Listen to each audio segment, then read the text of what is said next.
So here's what you should have done if you were a Nazi and you wanted to win the war. You should have enslaved the Jews and the Gypsies and had them work, right? You should have had them work for the benefit of the victory, and then if you wanted to, you liquidate them afterwards. That's the logical thing to do if you want to win. And we assume that Hitler wanted to win. But that's not a very intelligent assumption. Why would you assume that? He wasn't exactly a good guy. So why should we assume that he was aiming at the good that he was promoting, even in his own terms, right? The glorious, everlasting Third Reich, right? That'll rule for 1,000 years and be a bastion of civilization and music, because that's the sort of thing he purported to be interested in. Well, so what do you do with the Jews and the Gypsies? Well, round them up, fine. Enslave them, fine. You don't kill them. You certainly don't devote a substantial proportion of your war resources while you're losing to accelerate the rate at which the extermination is taking place. Because that's a bit counterproductive, unless what you're aiming at is the maximum possible mayhem in the shortest period of time. Well, so what happened as the Germans started to lose the war? Did Hitler lose faith in his own ability? No, he believed that the Germans had betrayed him with weakness. And so he was perfectly willing to accelerate the rate at which Germany was losing the war. And so when Hitler and his minions had the choice, here's the choice. You can suspend your unnecessary demolition of people, win the damn war, and then pick it up afterwards. Or while you're losing, you can just accelerate the mayhem even though it's counterproductive. It's like, what'd they pick? Well, they picked to accelerate the mayhem. And so to me, there's an old psychoanalytic idea. I think this was derived by Jung. If you can't figure out what someone is doing or why, look at the outcome and infer the motivation. If it produces mayhem, perhaps it was aiming at mayhem. Now, you have to use that dictum carefully.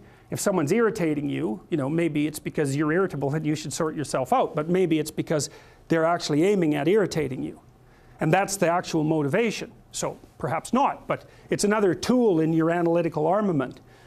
So, and so you see, well, and this is the thing about warfare that's so interesting about because you can attribute it to territoriality.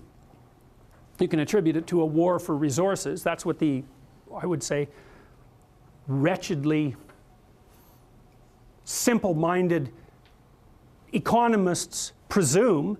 People fight over scarce resources. It's like, hey, we're a little bit more sophisticated than that. And first of all, what resources are you talking about? The bloody Inuit had nothing. They lived perfectly well. What did they have? Snow and seal blubber.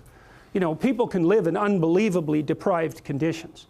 And so the idea that there are natural resources that we fight over because there's a shortage of them is a pretty oversimplified view of human beings. It's like, well, why do people fight? Well, maybe they fight sometimes for good reasons. But very, very frequently they fight for bad reasons. And those bad reasons are personal as well as sociocultural and economic. If you were a Nazi prison guard, for example, whatever pathologies you were carrying around in your destructive little soul, whatever element of Cain was deeply embedded in you, had the opportunity to be manifest fully at every moment of your waking existence, right? You had these people who were completely beholden to you with no rights whatsoever, to whom you could do whatever your evil little heart determined. Think, well, maybe that was a motivation for putting them there to begin with. And all the cover story about, well, we're trying to build the Third Reich and we're trying to stabilize the state and we're trying to do all these good things. Maybe that's just a cover story for the real motivation, which is nothing but what? The construction of death camps that killed 6 million people. How about that? And the obliteration of 120 million people on the planet, and the leaving of Europe in ruins.